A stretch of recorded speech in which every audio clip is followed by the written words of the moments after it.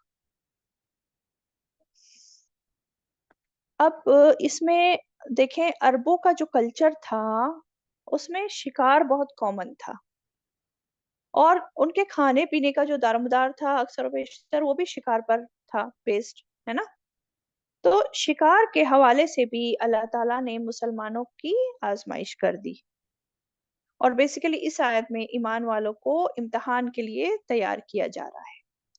فرمایا، کیا فرمایا؟ یا ایھا الذین آمنوا لیبلونکم اللہ بشیء من الصید، اے لوگو جو ایمان لائے ہو، البتہ ضرور آزمائے گا تمہیں اللہ، ساتھ ایک چیز کے، شکار میں سے، پالیں گے اسے، ہاتھ تمہارے اور نیزے تمہارے۔ بات ہو رہی ہے یہاں پہ خشکی کے شکار کی، احرام کی حالت میں، ٹھیک ہے۔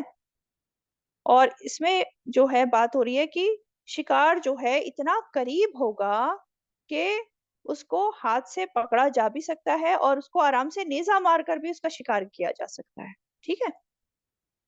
اور دیکھیں یہ آزمائش اللہ تعالیٰ نے صحابہ اکرام کی تھی۔ آپ دیکھیں عمرہ حدیبیہ کے موقع پر کیا ہوا تھا، آپ لوگ سن چکے ہیں سیرہ والے لیکچرز میں۔ تو عمرہ حدیبیہ کے موقع پر سفر کے دوران جب مسلمانوں نے ایک جگہ پڑاؤ ڈال دیا تو وہاں پر ان کو کثرت سے شکاری جانور نظر آئے، اور وہ شکاری جانور اتنے ان کے قریب تھے، اتنے قریب تھے کہ چھوٹے جانوروں کو تو وہ اپنے ہاتھوں سے ہی پکڑ لیتے، اور بڑوں کو آرام سے اپنے نیزے کی زد میں لے آتے۔ اور آپ جانتے ہیں کہ عرب میں، جیسے بتایا، عرب جو ہے شکار کے بہت شوقین تھے، اور جسے شکار کا شوق ہو وہ شکار کو دیکھ کر سکون سے بیٹھ نہیں سکتا، دل اس کا مچلتا رہے گا اس کو پکڑنے کے لیے۔ اور یہ صرف شکار کی بات نہیں ہے، ہر من پسند چیز جو بھی انسان کو بہت پسند ہوتی ہے، اگر وہ اس کے سامنے آ جائے تو اس کو فوراً فوراً حاصل کرنا چاہے گا نا انسان۔ لیکن اپنی خواہشات کو اللہ کی رضا کے لیے اور اپنے فرض کی ادائیگی کے لیے چھوڑ دینا پڑتا ہے انسان کو، مومن کو، اور یہی اس کی آزمائش ہے کہ وہ چھوڑتا ہے یا نہیں چھوڑتا ہے۔ تو عمرہ حدیبیہ کے سفر میں شکار ان پر ٹوٹ پڑ رہا تھا، لیکن مسلمانوں کی یہ آزمائش ہوئی تھی کہ ان کو پہلے ہی روک دیا گیا تھا کہ حالت احرام میں شکار نہیں کریں گے وہ۔ آپ دیکھیں اسی طرح کی آزمائش بنی اسرائیل کی بھی ہوئی تھی نا، ان کو ہفتے کے دن مچھلیاں پکڑنے سے منع کر دیا گیا تھا، اور اسی دن جو ہے مچھلیاں امڑ امڑ کے بھر بھر کے آ رہی تھی کنارے پہ۔ تو ان لوگوں نے، بنی اسرائیل نے کیا کیا، انہوں نے تو ہیلا سازی کر کے مچھلیاں پکڑ لی، اور اپنی آزمائش میں ناکام ہو گئے، اور عذاب بھی آئے اس وجہ سے ان پر۔ لیکن مسلمان یہ اپنی آزمائش میں صحابہ کرام کامیاب ہوئے، شکار اتنے قریب ہوتے ہوئے بھی کسی نے جو ہے ان کی طرف دیکھا تک نہیں، ان کی طرف متوجہ بھی نہیں ہوئے، شکار کی طرف کسی نے شکار نہیں کیا، اللہ تعالیٰ کا حکم مانتے ہوئے، اللہ تعالیٰ کی رضا کے لیے، ٹھیک ہے۔ اور یہ جو حکم آیا تھا شکار نہیں کرنا ہے احرام کی حالت میں، حالت حرم میں، یہ کیوں ہوا؟ یہ امتحان اللہ تعالیٰ نے کیوں لیا تھا؟ اس کی وجہ آگے بتا دی گئی، لِيَعْلَمَ اللَّهُ مَن يَخَافُهُ بِالْغَيْبِ، تاکہ جان لے اللہ کون ڈرتا ہے اس سے غائبانہ طور پر۔ تو اللہ تعالیٰ کی رضامندی کے لیے اللہ تعالیٰ سے ڈرتے ہوئے جب انسان گناہوں سے برائیوں سے باز رہے، حالانکہ دیکھیں اس وقت کوئی اسے دیکھنے والا نہیں ہے، کوئی پوچھنے والا نہیں ہے، اور گناہ کرنے کا موقع بھی ہے، اور گناہ کرنا اس وقت بہت آسان بھی ہے اس کے لیے، پھر بھی وہ اپنے اوپر قابو کرتے ہوئے اپنے آپ پر کنٹرول کر لیتا ہے، باز آ جاتا ہے، کرتا نہیں ہے اس گناہ کے کام کو، تو ایسا ہی انسان جو ہے مومن جو ہے وہ کامیاب ہوتا ہے اپنے امتحان میں۔ کون؟ جو اللہ سے غائبانہ ڈرتا ہے، اور یہ اللہ سے غائبانہ ڈرنا یہی ایمان کا معیار ہے۔ اور غائبانہ کے کیا مطلب لیں گے؟ ایک تو ہے کہ تنہائی میں، اکیلے میں، جب کوئی اسے نہیں دیکھ رہا ہے، اور غائبانہ جب اللہ تعالیٰ کو ہم نے دیکھا تو نہیں ہے نا، ہم بنا دیکھے اللہ تعالیٰ سے ڈرتے ہیں، تقوی اختیار کرتے ہیں، تو غائبانہ کے دونوں مطلب آ جاتے ہیں اس میں۔ سورہ ملک میں بھی آپ پڑھتے ہیں ڈیلی، سونے سے پہلے رات کو، ہے نا، آیت نمبر 12 میں کیا پڑھتے ہیں؟ ان الذین یخشون ربهم بالغیب لهم مغفرۃ واجر کبیر، کہ بے شک وہ لوگ جو اپنے رب سے غائبانہ ڈرتے ہیں ان کے لیے مغفرت اور اجر اجر کبیر ہے۔ یعنی کہ جو اللہ تعالیٰ سے غائبانہ ڈرتے ہیں نا، ان کے لیے مغفرت ہے، اللہ تعالیٰ ان کے گناہوں کو، ان کی کمی کوتاہیوں کو معاف کر دیتا ہے، اور ساتھ میں اور کیا ہے؟ اجر کبیر، اجر کبیر بھی ہے، بہت بڑا اجر بھی اللہ تعالیٰ ایسے لوگوں کو عطا کرے گا۔ تو بیسیکلی اللہ تعالیٰ بندوں کی تربیت کرنا چاہتے ہیں کہ بندے ہر حال میں اللہ تعالیٰ کی اطاعت کریں، اللہ تعالیٰ کے حکم سے اگر کبھی کوئی چیز حلال چیز تھی اور لیکن اس سے اب بچنے کو کہا جا رہا ہے تو حلال سے بھی وہ بچیں، جیسا کہ ابھی حالت احرام میں حلال جانوروں سے بھی بچنے کو کہا جا رہا ہے نا، ان کا شکار کرنے کو منع کیا جا رہا ہے۔ تو بہت سے حکم اللہ تعالیٰ کے صرف ایسے ہیں جن سے انسان کو آزمایا جاتا ہے، ان کی حرمت کی وجہ ہمیں بظاہر نظر نہیں آ رہی ہوتی، لیکن اس میں کیا دیکھنا مقصود ہوتا ہے کہ اللہ کے حکم کو کون مانتا ہے اور کون نہیں مانتا ہے۔ ایک بار اللہ کا حکم آ گیا تو آ گیا، اب ہمیں حکمت سمجھ آ رہی ہے یا نہیں آ رہی ہے، بس ماننا ہے، اور یہی دیکھا جا رہا ہے، یہی آزمائش ہے کہ کون مانتا ہے اور کون نہیں مانتا ہے۔ آگے فرمایا فَمَنِ اعْتَدَى بَعْدَ ذَلِكَ فَلَهُ عَذَابٌ أَلِيمٌ، تو جو کوئی زیادتی کرے اس کے بعد تو اس کے لیے عذاب ہے دردناک۔ یعنی کہ اس کے بعد کا کیا مطلب؟ یعنی کہ اللہ تعالیٰ کا حکم آنے کے بعد جو زیادتی کرے، جو منمانی کرے گا، اپنی چلائے گا، اس کے لیے کیا ہے؟ پھر دردناک عذاب ہے، آخرت میں تو ہے ہی اور دنیا میں بھی اس کو جھیلنا پڑتا ہے۔ اب اس میں ایک بات غور کرنے کی ہے کہ یہ حکم، یہ بات کس کو کہی جا رہی ہے؟ یہ بات ایمان والوں سے کہی جا رہی ہے، اور بیسیکلی صحابہ اکرام سے یہ بات کہی جا رہی ہے کہ تمہارا امتحان ہوگا، لیکن اگر تم امتحان میں کامیاب نہیں ہوئے، تم نے زیادتی کی، تو اللہ پھر اپنی پکڑ میں بھی تم کو لے سکتا ہے، دردناک عذاب بھی تمہیں جھیلنا پڑ سکتا ہے۔ تو صحابہ اکرام کے لیے اتنی بھاری بات، بڑی بات کہی جا رہی ہے نا، تو ہم اپنا سوچیں، ہم خود کو ایمان والے کہتے ہیں اور سوچتے ہیں ہم ایمان والے ہیں، اب کچھ بھی کریں، اب ہماری پکڑ تو ہونی نہیں ہے۔ تو یہاں پہ بہت ڈرنے والی بات ہے، یہاں پہ ہم سب کے لیے بھی وارننگ ہے، ایسا نہیں ہے کہ ہم کچھ بھی کریں، ہمیں بھی اللہ تعالیٰ کے تمام حکم ماننے ہیں، تبھی جو ہے نجات ہے، ورنہ تو کیا ہوگا؟ فَلَهُ عَذَابٌ أَلِيمٌ، ورنہ تو پھر دردناک عذاب ہوگا۔ اللہ تعالیٰ ہم سب کو اسے محفوظ رکھے۔ آیت 95 پہ آ جاتے ہیں۔